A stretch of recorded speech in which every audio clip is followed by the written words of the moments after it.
Hello everyone. In this video, we will see how we can create study key points for any topic using ChatGPT.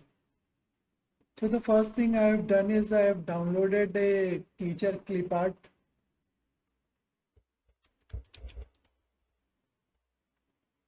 So I have searched on Google Images. Then I open this image by right clicking and using that open image in a new tab.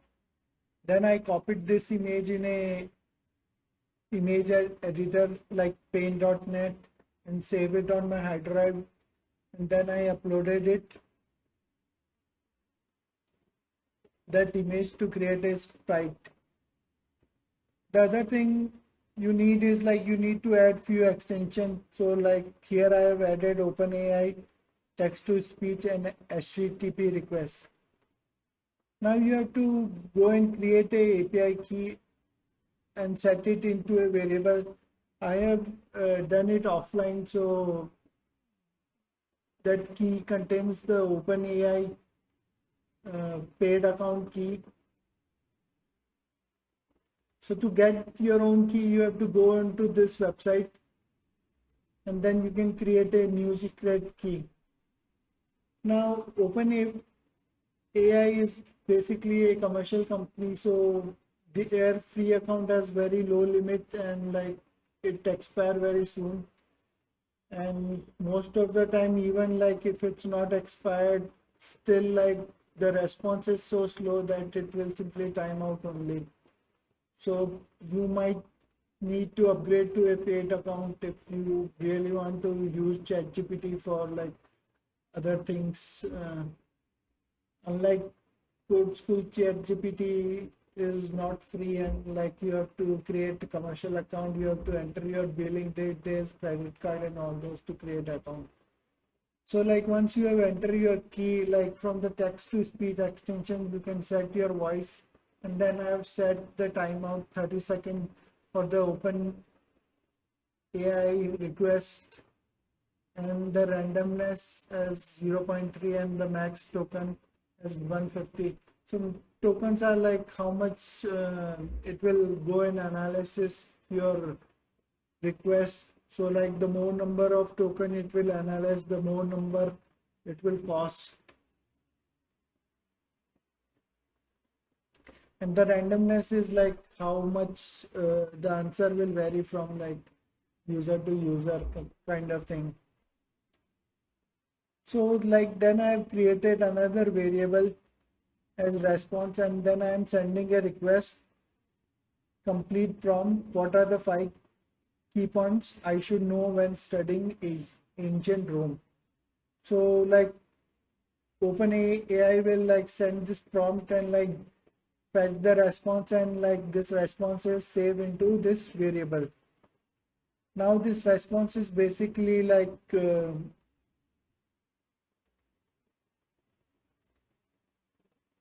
list of 5 key points. So what I have done is I have splitted those response which has come as a one whole string into 5 individual points which are stored in an array. So here I have used that split method from HTTP request, and if you are not able to search, just click on this and type split, and you'll find that code block to be used.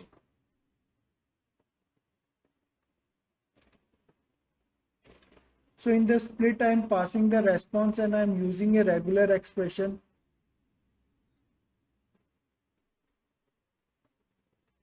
So if you look into this response, it is basically contains multiple lines.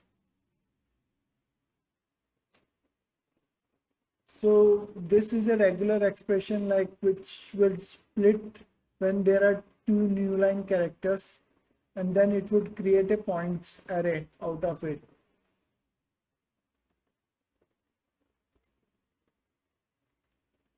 So this is the list of array, and it has created a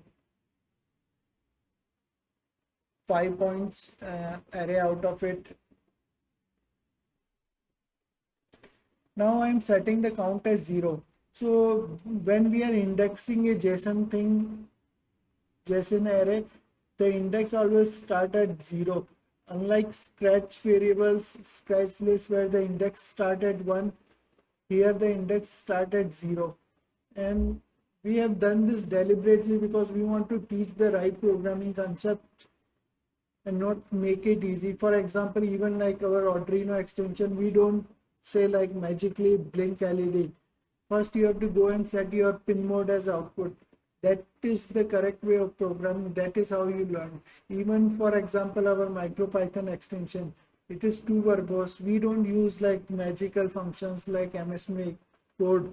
We use standard MicroPython, which can, once the kid does learn, like it can be used as a lifelong learning. So now like we have set the count as 0. We will repeat as many times as there are the points. So there are 5 points in the points array.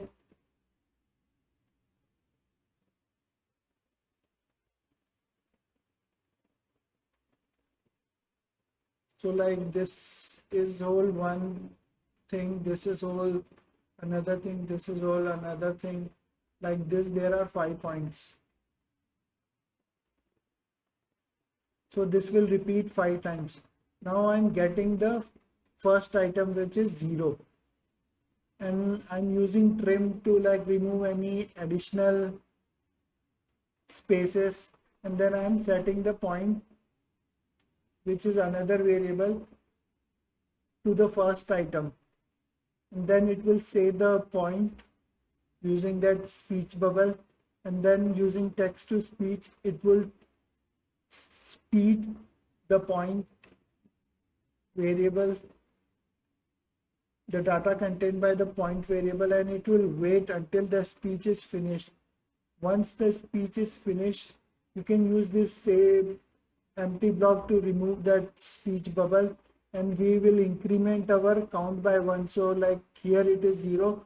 Now after this function it will become 1, and it would wait for 1 second, and again it would come here, and then it would fetch the next item from the points array, which is the item second pointed by index 1. So here the array indexes start from 0, 1, 2 like that. So like first item is 0, second item is 1, third item is 2, like that. And again it will speak the same thing, and this whole loop will repeat 5 times. So let's just run this and see the demo.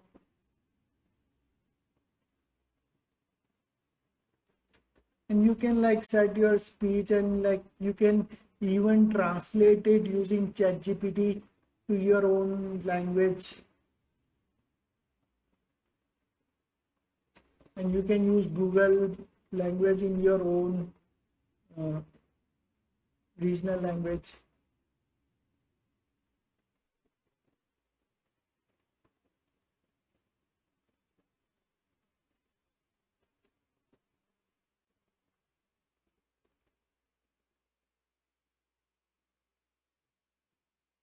One, the Roman Republic. Learn about the Roman Republic and its government structure, including the Senate, consuls, and assemblies. 2. Roman expansion. Understand the history of Rome's expansion, from its early days as a small city-state to its eventual domination of the Mediterranean world. 3. Roman religion. Explore the religious beliefs and practices of the Romans, including their pantheon of gods and goddesses. 4. Roman society. Examine the social structure of Rome, including its classes, family life, and education. 5. Roman culture. Investigate the culture of Rome, including its art, literature, architecture, and engineering.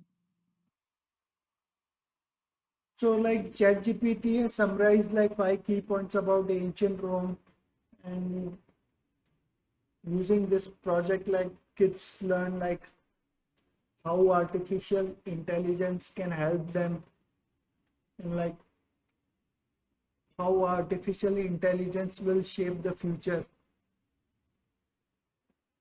So I hope you like this video. Please do subscribe to our channel and share this video. Thanks for watching.